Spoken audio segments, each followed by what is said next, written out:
नाज़रीन आदाब, न्यूज़ 18 उर्दू में आपका इस्तकबाल है। मैं हूं मोहम्मद विसाल आजम और आप देख रहे हैं खबर खास।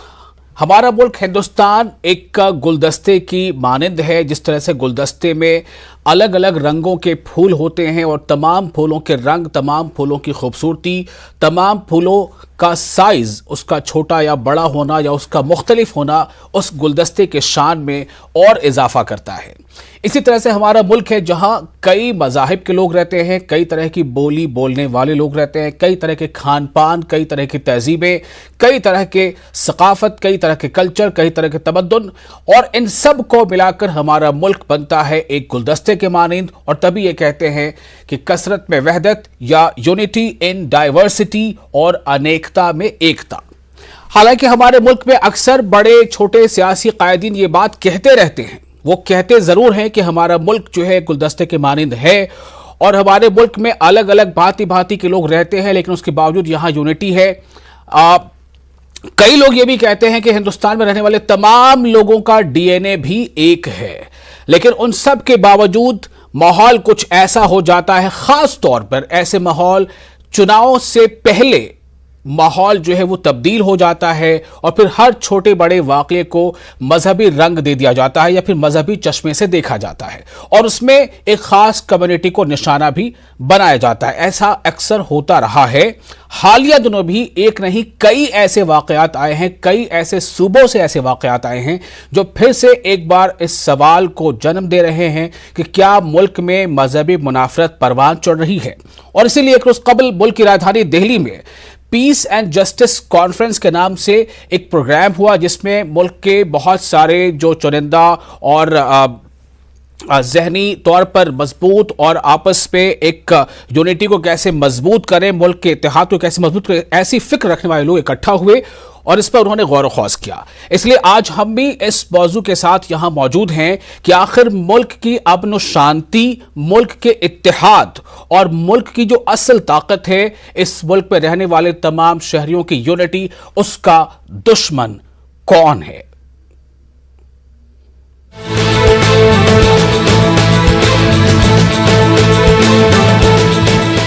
मज़हब नहीं सिखाता आपस में बैर रखना,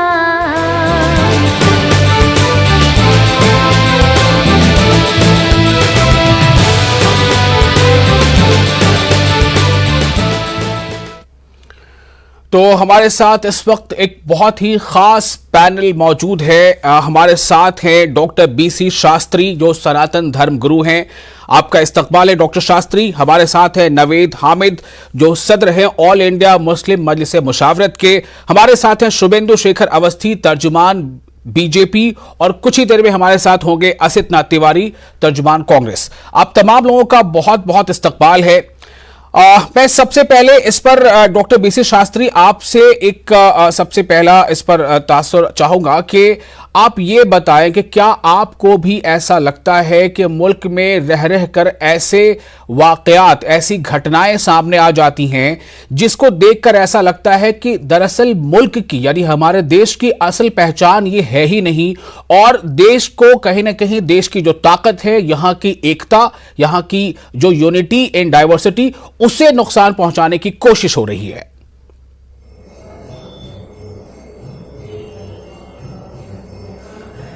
बिल्कुल सही आपका सवाल है। ये जो हमारे देश में अनेकानेक प्रकार की लोगों में, समाज में भ्रांतियां हैं। भ्रांतियां का तात्पर्य ये है कि अलग अलग धर्म को लेकर, अलग अलग मजहब को लेकर अनेकानेक प्रकार से भ्रांतियां लोगों में फैलाना, समाज में फैलाना और उन भ्रांतियों के तहत अनेक प्रकार के लोगों की विचारधाराओं को बदलना।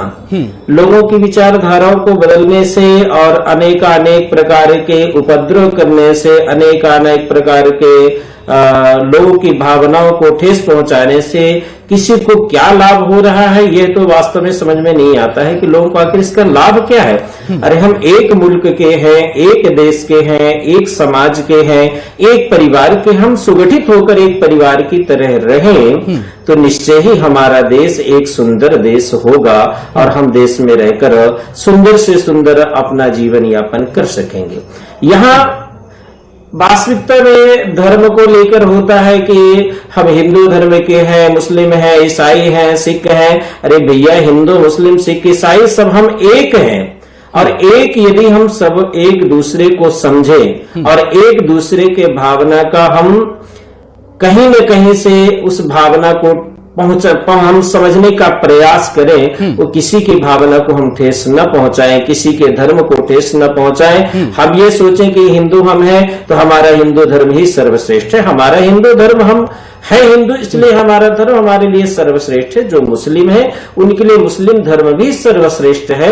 और वो सर्वश्रेष्ठ धर्म सभी वर्णों के लिए अपना अपना धर्म श्रेष्ठ है। सबको अपने धर्म की रक्षा करनी चाहिए और अपने धर्म की रक्षा, अपने धर्म की व्यवस्था बनाते हुए किसी के धर्म को कोई ठेस न पहुंचे, उस धर्म को मानने वाले अपने धर्म का सम्मान और आदर करना ही चाहिए। अपने धर्म के बारे में अच्छा सोचना चाहिए, साथ ही साथ दूसरे धर्मों का सम्मान करना चाहिए। ये एक बड़ी ही आदर्श बात सामने आई है। मैं नावेद हामिद साहब आपके पास आऊंगा, लेकिन पहले शुभेंदु शेखर अवस्थी से भी थोड़ा इस पर रिएक्शन लेते हैं। शुभेंदु शेखर अवस्थी साहब, ऐसा क्यों हो रहा है कि अभी जैसे कभी भी चुनाव का वक्त आसपास होता है या करीब होता है तो इस तरह के जो वाकयात हैं वो बढ़ जाते हैं और उसमें धार्मिक नारेबाजी बढ़ जाती है, उसमें फिर खास पार्टी से जुड़े लोगों का सीधे तौर पर शामिल हो जाना, यह भी अक्सर देखा जाता है। क्या सब कुछ ठीक ठाक है?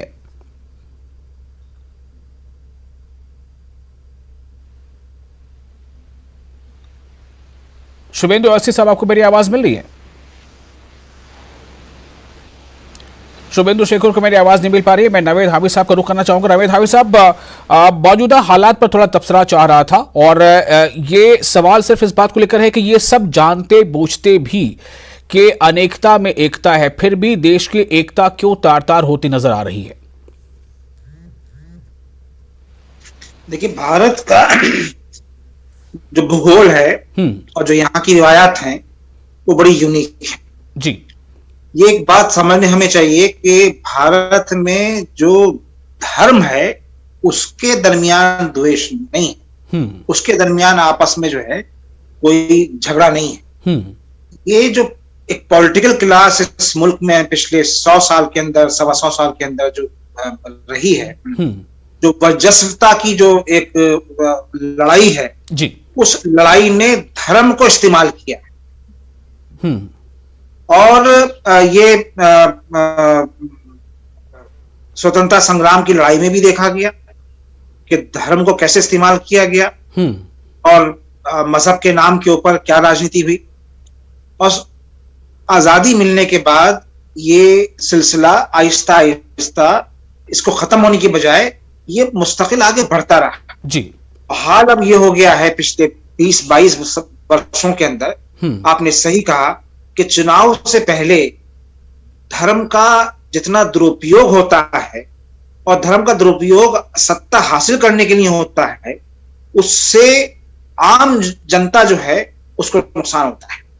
आपको सत्ता तो मिल जाएगी धार्मिक भावनाओं का इस्तेमाल करके, दूसरे धर्म को जो है, दूसरे मजहब को जो है उसको डेमोनाइज करके, लेकिन भारत के भविष्य और मुल्क का जो मुस्तकबिल है उसके लिए आप एक बड़ा नुकसान करते हैं जो भी इस तरह की बातें करते हैं। क्या वजह है कि सत्ता में बैठे लोग सत्ता हासिल करने के बाद भी अपनी सत्ता को बचाने के लिए वो मुस्तकिल चुनाव से पहले वो इस तरह के नारेबाजी को फरोग देते हैं। आपने दिल्ली चुनाव में देखा होगा कि क्या हुआ, क्या उसमें कोई धर्म के मानने वाले लोग थे? तो ये एक जो अमूमन मैं हमेशा से एक बात कहता आया हूं पिछले 35 वर्षों से कि ये फेथ डायलॉग का जो पूरा कॉन्सेप्ट है वो भारत में इन मायनों में बेमायने है कि यहाँ पर रिलीजियस हेड्स के दरमियान द्वेष नहीं है जी। यहाँ पर जो सत्ता की लालुकता के लिए जो कोशा है जी, वो धर्म का इस्तेमाल करके सत्ता को हासिल करने के लिए दूसरे तबकों के खिलाफ अपने अपने वोट बैंक को हासिल करने के लिए ये तुष्टीकरण का जो पूरा एक सिलसिला है उसको इस्तेमाल करते हैं। ठीक है, मैं नवीद साहब, बीजेपी के हमारे साथ शुभेंदु शेखर अवस्थी हैं, अब शायद वो हमारी आवाज सुन पा रहे हैं। शुभेंदु शेखर अवस्थी साहब, मुल्क में जो मौजूदा हालात हैं, अभी आप देखिए त्रिपुरा से लेकर के कई और दूसरे स्टेट्स में भी, और बाई इलेक्शन के कुछ पहले तक भी कई सूबे से ऐसी खबरें आ रही हैं कि किसी खास टारगेटेड कम्युनिटी को टारगेट किया जा रहा है, कहीं कुछ ऐसी बातें हो रही है, और कोई भी छोटा बड़ा वाकया होता है तो उसका एक एंगल दे दिया जाता है हिंदू बनाम मुस्लिम। मतलब यहां तक कि खेल को भी जो है वो हिंदू मुस्लिम के नजरिए से देखा जा रहा है। दूसरे पड़ोसी देश में क्या कुछ हो रहा है उसका असर हमारे देश में देखा जाता है। हालांकि पड़ोसी देश अगर ग्लोबल हंगर इंडेक्स में आगे बढ़ता है तो उसके लिए हम कंपटीशन नहीं करते, लेकिन इस तरह की भावनाएं जो सामने आ रही हैं और इससे जो मुल्क का माहौल खराब हो रहा है, पहले तो मैं आपसे ये जानना चाहता हूं कि आप इसे मानते हैं कि वाकई ऐसा ये माहौल खराब होता चला जा रहा है, और इल्जाम ये लगता है कि सियासी पार्टियां चुनावी फायदे के लिए ऐसे वाकये को और मौका देती है फलने फूलने का। शुभेंदु साहब, देखिए, सियासी पार्टियों में दूसरी पार्टियां क्या करती हैं उसका तो मैं प्रवक्ता नहीं हूं। भारतीय जनता पार्टी का अपना एक ही मानना है कि राष्ट्र से ऊपर कुछ नहीं है। इस देश में जो लोग भी रहने वाले हैं, किसी भी जाति के हों, किसी भी धर्म के हों और किसी भी विचारधारा के हों, यदि उस देश के वासी हैं तो वो सभी भारतीय जनता पार्टी के लिए अपने राष्ट्र के लोग हैं, और इसको धर्म के आधार पर नहीं बांटना चाहिए। पर यह बात भी बिल्कुल ठीक है कि जब चुनाव आता है तो बहुत सारे लोग इन सब, जब क्यों उस समय का क्या होता है कि पब्लिक बड़ा सेंसिटिव होती है, और पब्लिक जब ज्यादा सेंसिटिव होती है तब ऐसे मसले हमने देखे हैं। अभी हमने पीछे आपके चैनल पे डिबेट किया था, और उस डिबेट पे भी ये विषय आया था त्रिपुरा वाला मैटर पे जी, और उस पे भी यही विषय आया कि लोगों ने गलत व्हाट्सएप मैसेज प्रमोट किए कि ये हो गया, वहां के एडमिनिस्ट्रेशन ने जिन लोगों ने ऐसा किया उनको पकड़ा भी गया जी। तो ऐसे बहुत सारे लोग हैं समाज में जो इन सब चीजों का फायदा उठाना चाहते हैं या दो समुदायों को लड़ाना चाहते हैं। आज आजादी के इतने साल के बावजूद भी हमने विकास पे बात नहीं कर रहे हैं, धर्म पे बात कर रहे हैं, और यही हमारा कहना है आपको कि यदि देश को आगे बढ़ाना है तो इससे ऊपर निकलना चाहिए हमको।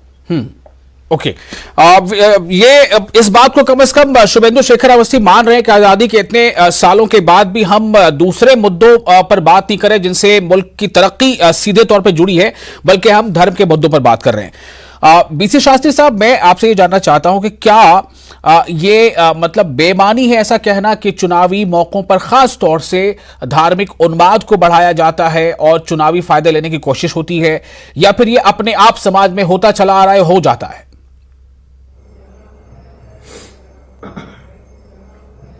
नहीं, देखिए, वास्तविकता ये है समाज में होता आ रहा है, ये चुनावी मुद्दे के कारण ही होता आ रहा है। जब चुनाव होता है तो राजनीतिक पार्टियां हावी होती हैं, और राजनीतिक पार्टियां अपना सीट बचाने के लिए, सीट बढ़ाने के लिए राजनीतिक पार्टियां ही ज्यादातर धर्म को आगे लेके आती हैं, और धर्म के कारण ही वे राजनीति करते, जबकि धर्म के द्वारा राजनीति यदि वास्तविकता में सही तरीके से किया जाए तो राजनीति भी सफल हो, पार्टी भी सफल हो, और धर्म तो है ही है, धर्म तो सफल है ही है, उसमें कोई संदेह नहीं। यदि धर्म को लेकर राजनीति की जाए तो निश्चय ही वह राजनीति भी सफल हो, उस देश की निश्चित ही बढ़ोतरी हो, उस देश की जनता निश्चित ही खुशहाल हो। और हम ये मानते हैं कि जिस तरह से पिछले चुनाव हुए हैं, उन चुनावों में भी राजनीतिक पार्टियां हावी हुई हैं, मजहब को लेकर, धर्म को लेकर, हम ये कर देंगे, वो कर देंगे इस धर्म के लिए। जैसे आज अभी देखा जा रहा है, चुनाव आने वाला है उत्तर प्रदेश का, आज देखा जाए तो समाजवादी पार्टी भी कहीं न कहीं से, बसपा भी, बीजेपी भी, अनेक जो पार्टियां हैं सब कहीं न कहीं से धर्म को लेकर ही आगे बढ़ रही हैं। कोई परशुराम भगवान की मूर्ति लगवा रहा है, तो कोई काशीराम की मूर्तियां लगवा रहा है, तो कोई ब्राह्मण को आगे बढ़ाने के लिए, ब्राह्मण को जोड़ने के लिए, मतलब अनेक वर्गों को जोड़ने के लिए सब अपने अपने राजनीतिक इस्तेमाल कर रहे हैं धर्म को आगे लेकर। बहुत साफ गोई से आपने इस बात को कहा है। आपने चूंकि समाज पे के हर ऊंच नीच पर आपकी बहुत गहरी नजर रहती है, आप जैसे लोगों की। नवीद हामिद साहब, एक अहम बात यहां पर यह, शुभेंदु शेखर अवस्थी साहब ने भी उसका जिक्र किया और मैंने भी इसको कहा था कि त्रिपुरा में भी कुछ अनरेस्ट है, और तो सवाल ये पैदा हो रहा है कि आखिर कैसे ये माना जाए कि धर्म का इस्तेमाल किया जा रहा है? क्या लोग खुद ही बहुत ज्यादा धर्म या धर्म से जुड़े मामले को लेकर बहुत जज्बाती नहीं हो जाते? ये बात कहना कि भाई चूंकि हिंसा जो त्रिपुरा के अंदर हुई है, उसकी हिंसा को जो की खबरों को दबाने के लिए जो कोशिश हुई थी, उसको अगर कुछ लोगों ने व्हाट्सएप के जरिए उसको शेयर किया है तो उनकी वजह से हिंसा हुई है, तो ये मैं समझता हूँ बहुत ज्यादती की बात है और हकीकत से दूर बात है। मैं त्रिपुरा में होके आया, वहां चीफ मिनिस्टर मिलने की बहुत कोशिश की, नहीं मिल पाया हूँ।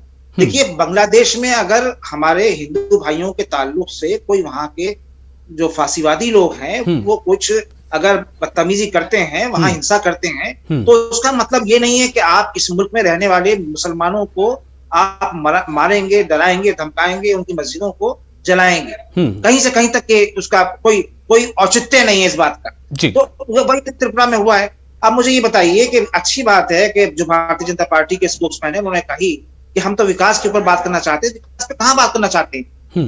अमित शाह जी ने उत्तराखंड की एक रैली में कहा कि मुसलमान जो है सरकार बनने से पहले यहाँ पर हाईवे के ऊपर नमाज पढ़ते थे। मुझे एक इंसिडेंस बताइए हाईवे के ऊपर कहीं भी मुसलमानों ने, हाईवे के पास मस्जिद कौन सी होती है भाई? अंदर मस्जिदें होती हैं, और कौन सा हाईवे था वो मुझे बताइए आप। तो इस तरह ये सब कहने की जरूरत क्या है भाई?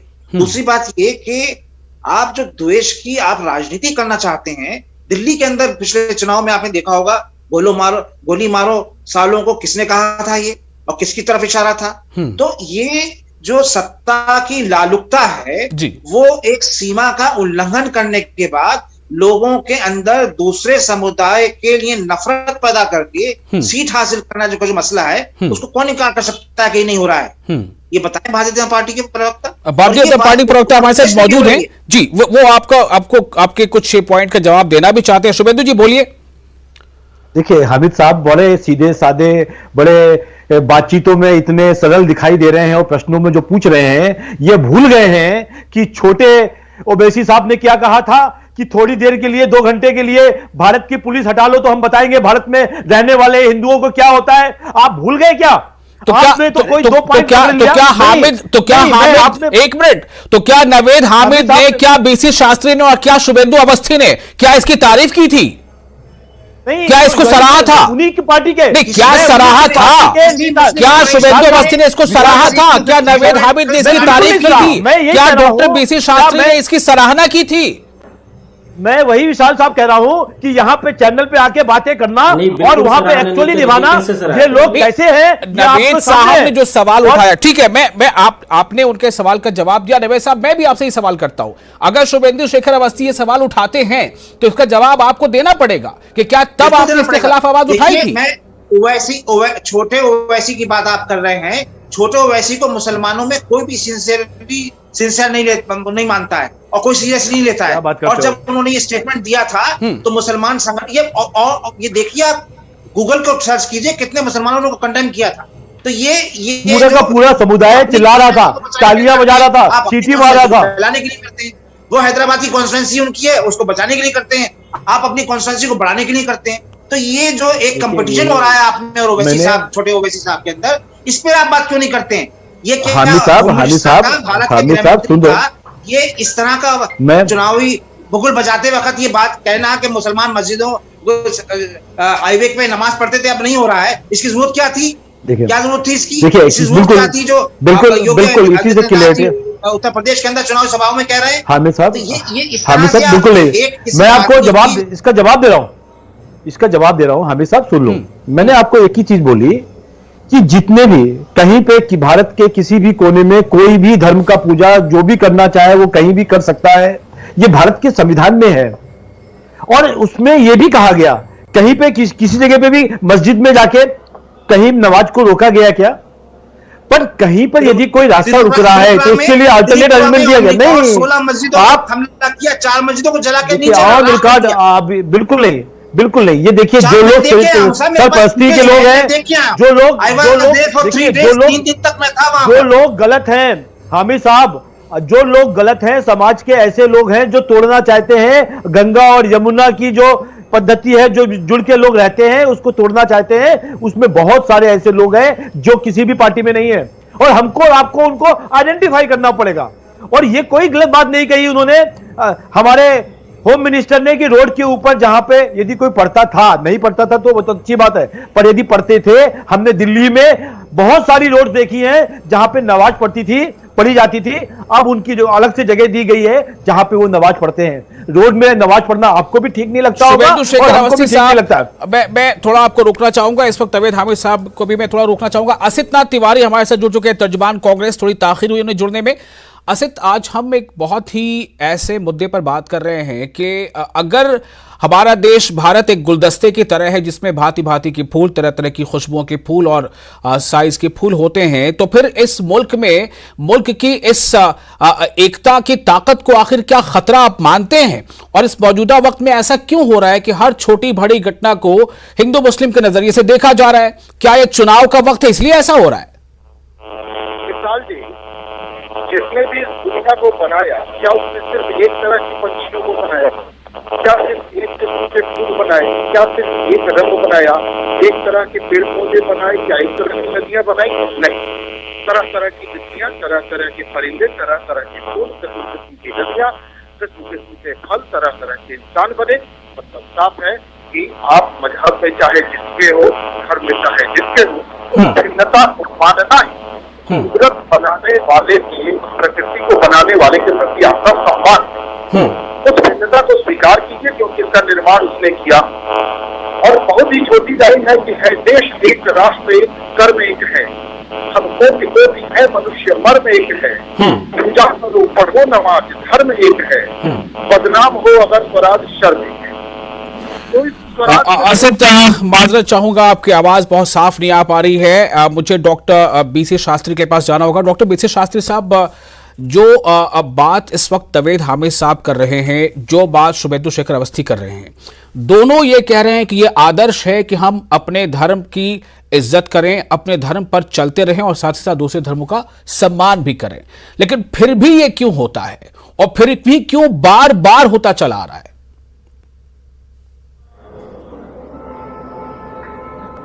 देखिए, शास्त्रों में लिखा है, स्वधर्मे निधनम श्रेयः पर धर्मो भयावह। जी, अपने धर्म के लिए आगे बढ़ना, अपने धर्म के लिए मर मिटना और अपने धर्म में रहकर वीर गति को, मृत्यु को प्राप्त हो जाना, अपने शरीर को न्यौछावर कर देना, यह सर्वश्रेष्ठ धर्म है, हम यह मानते हैं। और जैसा अभी अमित साहब ने कहा कि रोड पे नमाज पढ़ते हैं, भाई रोड नमाज पढ़ने के लिए तो नहीं बनाया गया, नमाज पढ़ने के लिए मस्जिद बनाया गया है, पूजा करने के लिए मंदिर बनाया गया है और गुरुद्वारा है।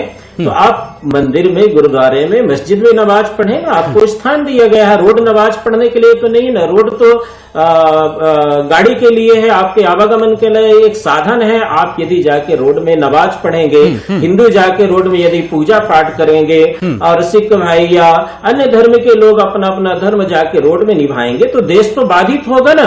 देश का आवागमन बाधित होगा तो देश का आवागमन बाधित हुआ यानी आप स्वयं बाधित हुए, आपकी क्रियाएं बाधित हुई, आपका कहीं न कहीं से आपके जीवन में एक रुकावट आया और उस रुकावट को आपको खुद को भी तो झेलना पड़ेगा ना।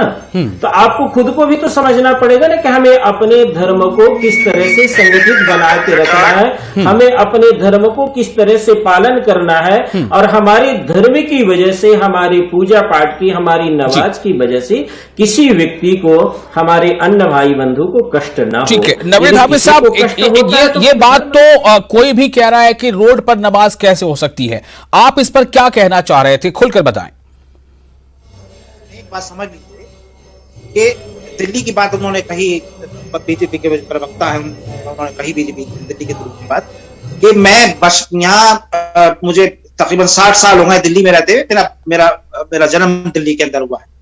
ईद, बकरा ईद और जम्मू तलविदा जी, जिसमें एक बड़ी तादाद मुसलमानों की आती है और वो भी सुबह में 7 बजे, 8 बजे, 9 बजे, मैक्सिमम 9 बजे के बाद कहीं नमाज नहीं होती और उस वक्त कोई नहीं होता रोड के ऊपर। इन 3 दिनों के अलावा वो भी आधे घंटे के लिए वो नमाज होती है रोडों के ऊपर। लेकिन आप कहें कि आम नमाज होती है, इस्लाम तो ये कहता है, डायरेक्ट करता है मुसलमान को, क्या डायरेक्ट करता है कि अगर वो आपकी मस्जिद की जगह आपकी स्वयं की खरीदी हुई नहीं है तो उस पर आप नमाज नहीं पढ़ सकते, मस्जिद नहीं बना सकते। तो एक तो वहां पे अगर ईद बकरीद के ऊपर नमाज हो रही है और वो भी सुबह में हो रही है, जब लोग आधा हिंदुस्तान सोया हुआ होता है, माफ कीजिएगा, तो वो तीन ओकेजन को तो आप कह सकते हैं। बाकी मुझे बताइए कहां पे कोसी रोड पे हो रही है? यही सवाल बार बार उठ रहा है। बहुत शुक्रिया आप तमाम लोगों का इस खास मौजू पर अपना गुफ्तगू करने के लिए। सवाल इस बात को लेकर है कि हाईवे पर रोककर या सड़क पर कहीं नमाज